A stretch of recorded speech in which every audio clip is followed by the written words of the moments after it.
बैतूल खेत में दवा छिड़काव करते ही झुलसी सोयाबीन फसल। धाबला के सैकड़ों किसान शिकायत लेकर पहुंचे कलेक्टर के पास। खबर मध्य प्रदेश के बैतूल जिले से। बैतूल प्रभात पट्टन के ग्राम धाबला में सोयाबीन की फसल में किसानों द्वारा निंदानाशक दवा का छिड़काव करते ही फसलें झुलसकर नष्ट हो गई, जिससे किसानों को आर्थिक क्षति हुई है। पूरे मामले की शिकायत मंगलवार को धाबला के किसानों द्वारा कांग्रेस नेता जिला अध्यक्ष हेमंत बागांद्रे के नेतृत्व में कलेक्टर बैतूल से करते हुए दवा की जांच के साथ मुआवजे की मांग की गई है। धाबला के किसान पिंटू खाकरे, गुलशन खातरकर, लक्ष्मी नारायण चौरे, दिनेश पवार, प्रदीप असोलकर, गणेश घोटे, केसु साहू, गोलू साहू, रमेश घोटे तथा मुकेश चौरे सहित अन्य किसानों ने बताया कि धाबला में किसानों ने सोयाबीन की फसल बोई, जिसके बाद किसानों ने गांव के ही कृषि दवाई वितरक सोलंकी कृषि सेवा केंद्र से बेड नाम की दवाई खरीदी, जिसका उपयोग खरपतवार नियंत्रण के लिए किया जाता है और दवा के साथ एक अन्य दवा इरमिजा थाइपर में मिश्रित कर फसलों पर छिड़काव किया जाता है। लेकिन दवा के छिड़काव के बाद लहलहाती फसल जलकर नष्ट हो गई। कंपनी पर कार्रवाई की मांग। किसानों ने फसल खराब होने का कारण दवाओं को बताते हुए फर्जी दवाई बेचने वाली कंपनी पर कार्रवाई की मांग की है। इसके अलावा दवाओं को बेचने वाले दुकानदारों पर भी कार्रवाई के लिए कहा गया है।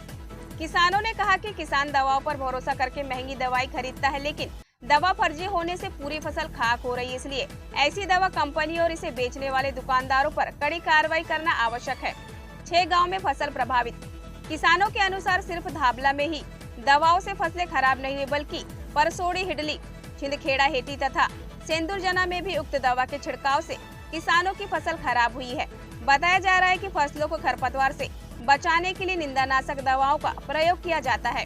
इसके लिए किसानों को महंगे दामों में निंदानाशक दवाएं खरीदना पड़ता है, लेकिन वर्तमान में दवाओं की कोई गारंटी नहीं होने से सीधे इसका प्रभाव फसलों पर पड़ रहा है, जिससे किसान की मेहनत व्यर्थ जाती है। साथ ही आर्थिक रूप से भी किसान प्रभावित हो रहे हैं। बैतूल जिला ब्यूरो चीफ संतोष प्रजापति की रिपोर्ट। किस मामले को लेकर जो है आप लोग यहाँ पे इकट्ठा हुए हो? पट्टन ब्लॉक का धाबला गांव है, वहाँ पे सारे किसानों ने खरपतवार मारने की दवा वहाँ के स्थानीय दुकानदार से खरीदी। उन्होंने स्प्रे करा उसका, और बाद में ये स्थिति आई कि वो खरपतवार के साथ साथ इनकी जो पूरी सोयाबीन लगाई थी, करीब 100 एकड़ के, पूरी सोयाबीन उसमें साफ़ हो गई। पिछले हफ्ते डीडीए साहब को भी इसकी शिकायत की गई थी। उन्होंने कहा कि एक जांच दल गठित करेंगे, लेकिन एक पूरे हफ्ते में कोई जांच नहीं हुई। इसलिए माननीय कलेक्टर साहब से मिल करके उन्होंने अपना जो दर्द है वो माननीय कलेक्टर साहब के सामने रखा है।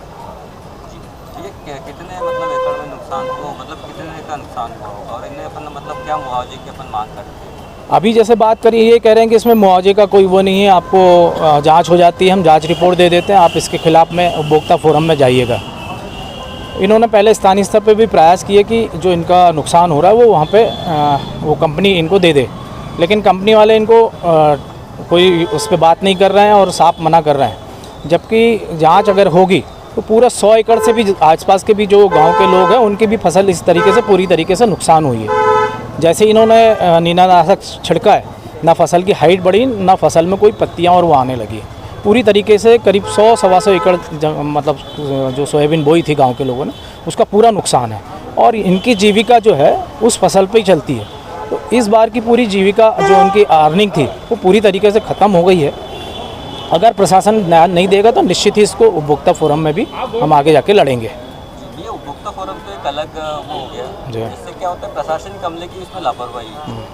जो इन लोगों के जो पूरे जो सैंपलिंग और चीज़ें रहती है, तो आगे अपन इसमें प्रशासन क्या कार्रवाई कराएगा? इन्होंने 15 दिन पहले वहाँ पे मुल्ताई में भी जाकर के ज्ञापन दिया, तो इनको उम्मीद थी कि वहाँ पे तहसीलदार और कुछ वो करेंगे, लेकिन नहीं हुआ। पिछले हफ्ते ये यहाँ पर आकर के बड़ोनिया साहब जो डीडीए हैं उनसे उन्होंने बात करी, उन्होंने भी कहा कि हाँ जांच करा रहे, लेकिन इन 15 दिनों में अभी तक कोई जांच दल पूरे किसानों के नाम लिखे हुए हैं कि किन किन की फसलें खराब हुई, उनके पास तक नहीं पहुँचा। आज आखिरी उम्मीद माननीय कलेक्टर साहब से है, अगर ये नहीं होगा तो निश्चित ही हम सब मिल करके एक बड़ा आंदोलन यहाँ पर पूरे ज़िले में तैयार करेंगे। मैं डॉक्टर आनंद बड़ोनिया और मैं बैतूल में उप संचालक कृषि के पद पर कार्यरत हूँ।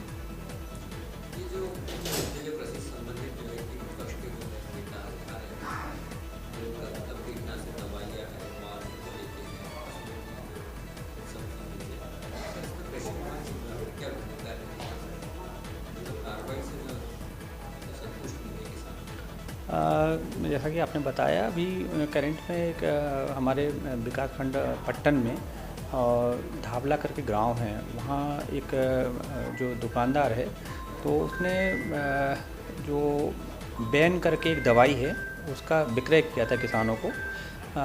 ये सोयाबीन के किसान थे, सभी ने दवाई डाली थी, तो उसमें फसल के नष्ट होने के लेके हमें करीब लगभग 16 किसानों से शिकायत की थी। शिकायत का परीक्षण हमारी टीम द्वारा किया जा रहा है और मैं खुद भी उस टीम का मैं अपने एक दिन गया था, उसको किसानों की फसल भी देखी थी। निश्चित रूप से फसल में नुकसान है, तो इस संबंध में टीम द्वारा जिले अपने साईंखेड़ा थाने में एक आवेदन देके और FIR के लिए भी आग्रह किया गया है। इसके साथ ही दवाई का सैंपल लिया गया है और वो सैंपल परीक्षण के लिए भेजा गया है। इसके साथ साथ हम जो हमारे जितने किसानों ने शिकायत की है तो उनका खेत का हम परीक्षण भी कर रहे हैं, ताकि ये निर्धारित कर सकें कि कितना नुकसान दवाई के लगाने से बाद हुआ है। क्योंकि कुछ किसानों ने अलग, जो हमारे किसान हैं उन्होंने अलग अलग अनुपात पे दवाई का उपयोग किया है, मतलब किसी ने कम मात्रा में दवाई डाली, किसी ने ज़्यादा मात्रा में डाली है। तो उसके संदर्भ में हम प्रत्येक खेत का एक किसानों के साथ भ्रमण कर रहे हैं, ताकि एक नुकसान का सही आकलन हो सके। ऐसे जो कृषि सेवा केंद्र जो चल रहे हैं जी, सर, इनका भी कुछ निरीक्षण वगैरह होता है कि वो कैसे जो किस मापदंड की दवाइयाँ रखते हैं सर, इसका कुछ मतलब आपका देखने को होता है कि अब कुछ नहीं, नियमित तौर पे जो हमारे PP इंस्पेक्टर हैं वो दुकानों का भ्रमण करते हैं और सीजन में जैसे खरीफ सीजन अभी चल रहा है तो सीजन में एक बार एक दुकान का भ्रमण होता है, एक बार एक दुकान का भ्रमण होता है। ये है। इसके वाले अतिरिक्त यदि कोई शिकायत मिलती है तो एक से ज़्यादा बार हो सकता है।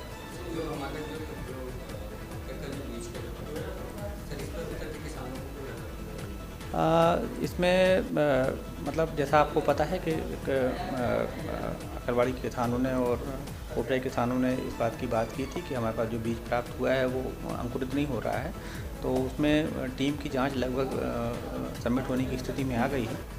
किसी प्रकार का कोई इशू नहीं है।